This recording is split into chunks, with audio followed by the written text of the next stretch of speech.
Welcome back. After my last video, there's been a lot of discussion about CLR. You know, calcium, lime, rust, this stuff. And the question has been whether it is corrosive to stainless steel.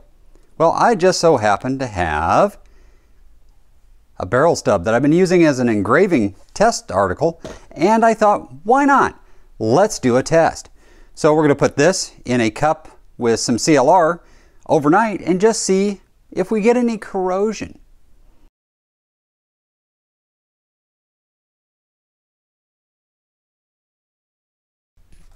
Well, I didn't find a cup, but I did find a burger bullet box. Let's do this.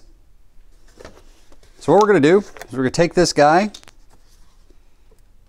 and pour some CLR in it. When I get done, I'll clean the toilet with it or something else, because that's what this is really for. And that's enough. Oh, I got a little bit on the stainless. Oh, darn. And then we're going to put this guy in, and I'm going to put it kind of the cut off side down, which is mostly clean here, and it's got some engraving where I was trying various numbers and letters and trying to figure out what was the best engraving tool, and this one's probably the best. But anyway, we're just going to put it right in here, and that's up into the barrel and about a third of the way up the sides. Let's see what this does to the stainless. So I'm just going to push the lid over the top, and we're going to let this guy sit. I don't want to close it completely because it's going to off-gas some, and that it's a better test if it's allowed to off-gas. We're going to let it sit overnight. I'm going to come back and check it with you, and then at that point I'll go ahead and rinse it off, and we'll take a look to see if there's any etching to the surfaces, any loss of material. There was a burr around the outside edge of that, so it gives us a nice thin spot to check for damage. All right guys, I'll be back.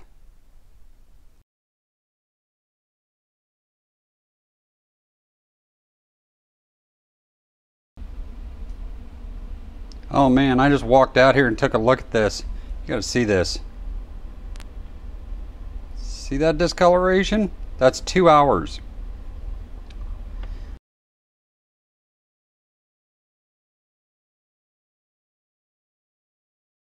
Okay guys, just a quick update. It is, well, 6:45 p.m. This has been in here for exactly 3 hours. Let's go ahead and just kind of pull it out for a moment here and take a look.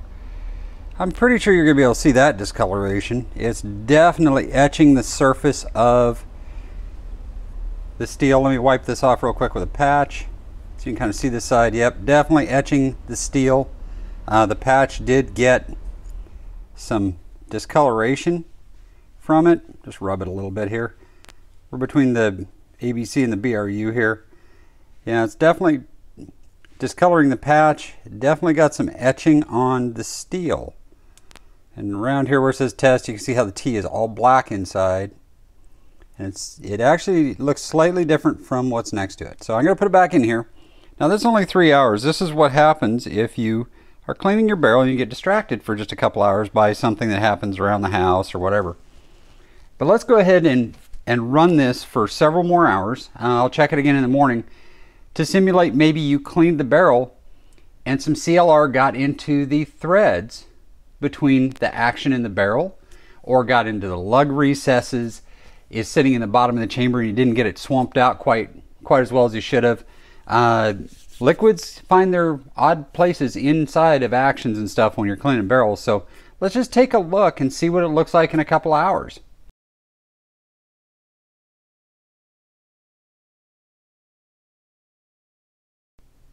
All right, good morning. It is now 14 hours since I put this piece of steel in this CLR. Let's take a look at it. Get some stuff out of the way here. Pull this guy out. Well, that's dramatic. That's really dramatic. Here, let's do something really interesting here. This end face has not been touched. I really don't want the CLR all over my hands, but we'll work with it here. Okay, move this out of the way for a moment. Lay this on the countertop. Roll it around. All right. The burr on the edge hasn't changed. As you can see from my fingers, it's putting off some material. This is a brand new clean patch.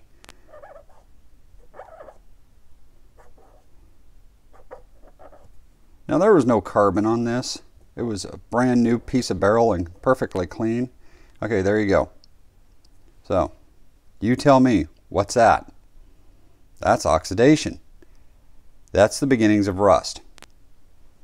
So instead of leaving this in there for 24 hours, let's do this. Let's change the plan a little bit.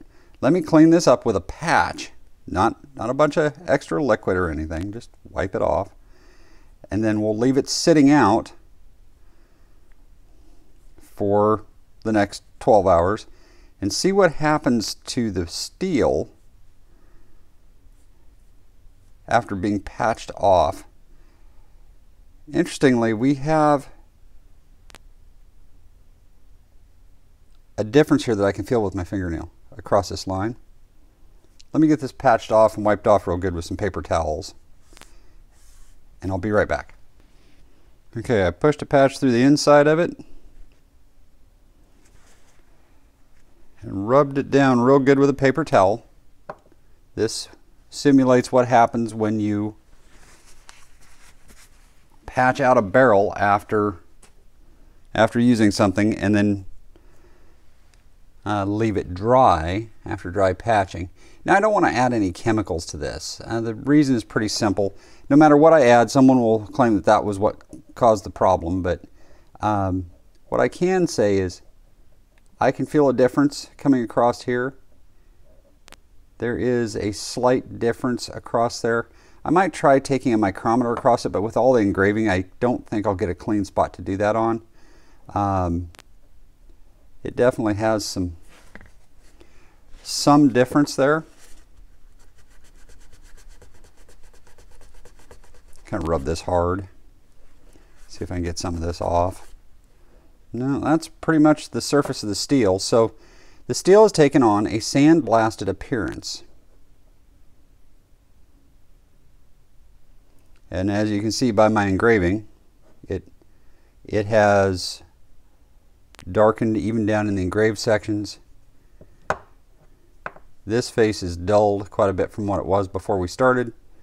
And the pock marks were probably not there. The swirls were, because this was parted off in a lathe. I'm just looking at these pock marks really closely, and they're just darkened areas where it has etched the steel a little more, or a little more deeply or something. The burr around the edges feels about the same as it did to my finger. That doesn't mean that it is the same or it didn't lose any material. It's still relatively sharp. As I said, I didn't measure anything before I started because this piece would be really hard to measure, but it most definitely took some material off the surface. It most definitely was oxidation, because that's what that right there is oxidation to the steel. This end was already black before we started. That's the heat treat color. And this is a 6mm barrel cutoff. It's stainless from Benchmark, so that you know.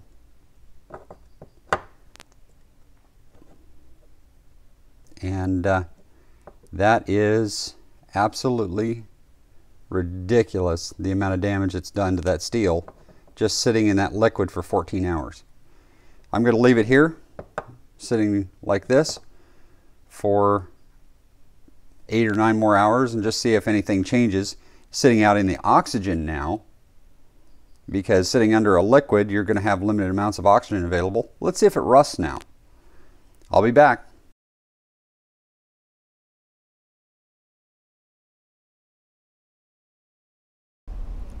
Okay guys, this has been sitting here all day waiting to see if it would corrode. I don't see any rust, honestly. I see a lot of etching. I see a lot of dulling and discoloration, but I do not see rust on this. So the question is, did it corrode the steel? And is it safe for barrels? Well, I'm going to give an opinion here. You know, I can't say for sure that this is actually damage to the steel, but it sure doesn't look very good. So here's my recommendation. If you're going to use CLR, don't use it for very long. I had discoloration at 2 hours and probably quite a bit before that, so very short periods of time, and make sure you get it neutralized and get it out of the barrel completely. The inside of a barrel is really hard to get stuff out of, so the other thing to consider is fire cracking. If you have fire cracking inside the barrel, how are you going to keep the CLR out of there or get it out once it's in there? I don't see how that's possible. So I'm not going to use CLR for any more barrels. Just simply not going to do it. I think that I can do other things to get carbon out that will be just as effective and just as fast. And this just doesn't give me the warm fuzzies. So, hey, do whatever you think is right. Be forewarned, it does etch 416 stainless, or discolor it, or whatever that is, oxidize it. I'm not quite sure what it is. I'm not a chemist, and I don't have the electron microscopes to figure it out. So it is what it is. You guys see it now. I hope you enjoyed this. Hope it was helpful to you. And do remember that the black stuff that comes out isn't necessarily carbon. All right, see you in the next one.